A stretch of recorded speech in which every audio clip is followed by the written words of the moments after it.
S. ಇನ್ನು ಮೋಡ ಹಗರಣ ಬಯಲಾದ ನಂತರ ಮಾಧ್ಯಮಗಳಿಂದ ಅಂತರ ಕಾಯ್ದುಕೊಳ್ತಿದ್ದ ಸಚಿವ ಭಾರತಿ ಸುರೇಶ್ ಇವತ್ತು ಅಧಿವೇಶನದಲ್ಲಿ ಪಬ್ಲಿಕ್ ಟಿವಿಗೆ ಸಿಕ್ಕರು. ಮೂಡ ಸಂಬಂಧ ಪ್ರಶ್ನೆ ಮಾಡ್ತಿದ್ದಂತೆ ಗರಂ ಆದ್ರು. ನಾನು ಎಲ್ಲಿ ತಪ್ಪಿಸ್ಕೊಂಡಿದ್ದೀನಿ, ಎಲ್ಲೂ ತಪ್ಪಿಸ್ಕೊಂಡಿಲ್ಲ, ಕೇಸ್ ಕೋರ್ಟ್ನಲ್ಲಿದೆ, ನಾನೇ ನೇಣು ಹಾಕೊಳಕ್ಕಾಗತ್ತಾ ಅಂತೆಲ್ಲ ಸಿಡಿಮಿಡಿಗೊಂಡ್ರು. ಆಯ್ತು, ಅದೇನು ಹೇಳಿದಾರೆ ನೋಡೋಣ. ಏನ್ ಮೂಡ ವಿಚಾರ, ಕೋರ್ಟಲ್ಲಿ ಕೇಸ್ ನಡೀತಾ ಐತೆ, ಇನ್ನೇನ್ ಮಾಡಕ್ಕಾಗ್ತದೆ, ಏನ್ ನೇಣ್ ಹಾಕಬೇಕ ನಾವ್? ಹಂಗಾದ್ರೆ ಸಚಿವರಾಗಿ ನೀವು ಸಿಗ್ತಾ ಇಲ್ಲ ಪ್ರತಿಕ್ರಿಯೆಗಳಿಗೆ ಅನ್ನುವಂಥದ್ದು ವಿಪಕ್ಷ. ಯಾರಿಗೆ? ನಿನ್ಗೆ ಸಿಗ್ತಾ ಇದ್ದೀನಲ್ಲ, ಎಲ್ಲಾರ್ಗೂ ಸಿಗ್ತಾ ಇದೀವಿ. ಸುಮ್ನೆ ಯಾಕೆ ಈ ತರ ಸುಳ್ಳು ಆರೋಪಗಳು ಮಾಡ್ತೀರಾ ನಮ್ಗೆ?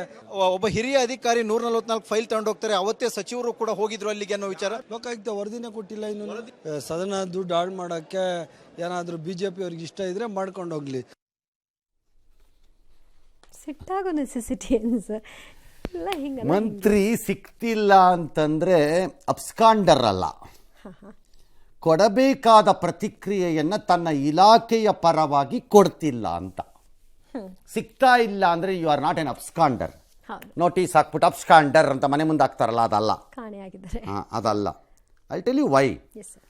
48 ಸೈಟನ್ನು 58 ಸೈಟನ್ನು ನೀವು ಕೊಟ್ಟಿದ್ದನ್ನು ಆತುರವಾಗಿ ಸರ್ಕಾರದ ಆದೇಶ ಮಾಡಿ ವಾಪಸ್ ತಗೊಂಡ್ರೋ ಇಲ್ವೋ ಮುಡಾಯಿಂದ? ಮೊನ್ನೆ ಕೋರ್ಟಿಗೆ ಬರುತ್ತದೋನೋ ಇದಕ್ಕೆ ಆ ಜವಾಬ್ದಾರಿಯನ್ನು 3,000 ರೂಪಾಯಿಗೆ ಒಂದೊಂದು ಸೈಟ್ ಕೊಟ್ಟಿದ್ದಾರೆ ಅನ್ನೋ ವರದಿಗಳು ಬಂದಾಗ ಅದಕ್ಕೊಂದು ಕನಿಷ್ಠ ಮಂತ್ರಿ ಆಗಿದ್ದವ್ರು ಒಂದು ರೆಸ್ಪಾನ್ಸ್ ಮಾಡಬೇಕಲ್ಲ.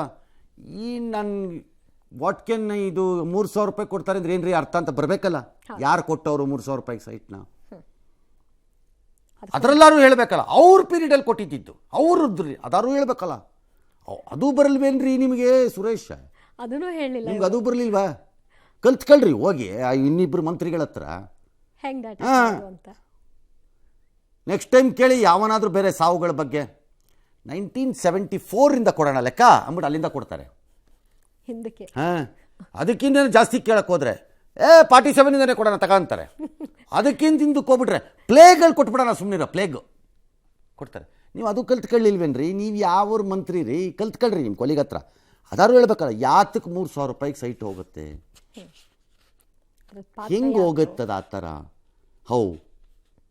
ಯಾರೂ CM ಪಾರ್ವತಿ ಅವರ ವೈಫ್ ಮೇಲಿರೋಂಥ ಕೇಸಿಗೆ ಬಂದು ಪ್ರತಿಕ್ರಿಯೆ ಕೊಡಿ ಅಂತ ಹೇಳ್ತಿಲ್ಲ. ಬಿಕಾಸ್ ಇದು ಕೋರ್ಟಲ್ಲಿದೆ ಅಂತ ಅರಿವಿದೆ. ಬೇರೆ ಯಾಕೆ ಅದಕ್ಕೆ SIT ಬೇಡವಾ? ಅದಕ್ಕೆ ನ್ಯಾಯಾಂಗ ತನಿಖೆ ಬೇಡವಾ? ಪುಕ್ಕಟ್ಟೆ ಯಾರೊಂದು ಸ್ಟ್ಯಾಂಡರ್ಡ್ ಆಫೀಸರ್ ಇಲ್ವಾ ನಿಮ್ಗೆ ಅದಕ್ಕೆ ಸಜೆಷನ್ ಕೊಡಕ್ಕೆ? ಓಡೋಗ್ತೀವಿ ಅಂತಂದ್ರೆ ಅಬ್ಸ್ಕಾಂಡರ್ ಅಲ್ಲ ಕ್ವಶನ್ ಅದು. ಈ ಮಧ್ಯೆ ಒಂದು ಪುಸ್ತಕ ಬೇರೆ ಬಿಟ್ಟಿದ್ದಾರೆ.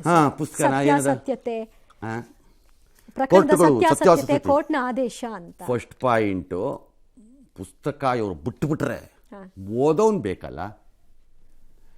ಟಿವಿನಲ್ಲಿ ಎಳೆಯಾಗಿ ನಿಧಾನವಾಗಿ ವರ್ಣಿಸಿ ದೃಶ್ಯಗಳ ಸಮೇತ ಮೂವಿಂಗ್ ವಿಡಿಯೋ ಸಮೇತ ತೋರಿಸಿದ್ರೇನೇನು ನೋಡೋದು ಕಷ್ಟ ಇದೆ ಪರಿಸ್ಥಿತಿ ನಮ್ಮ ಹತ್ರ.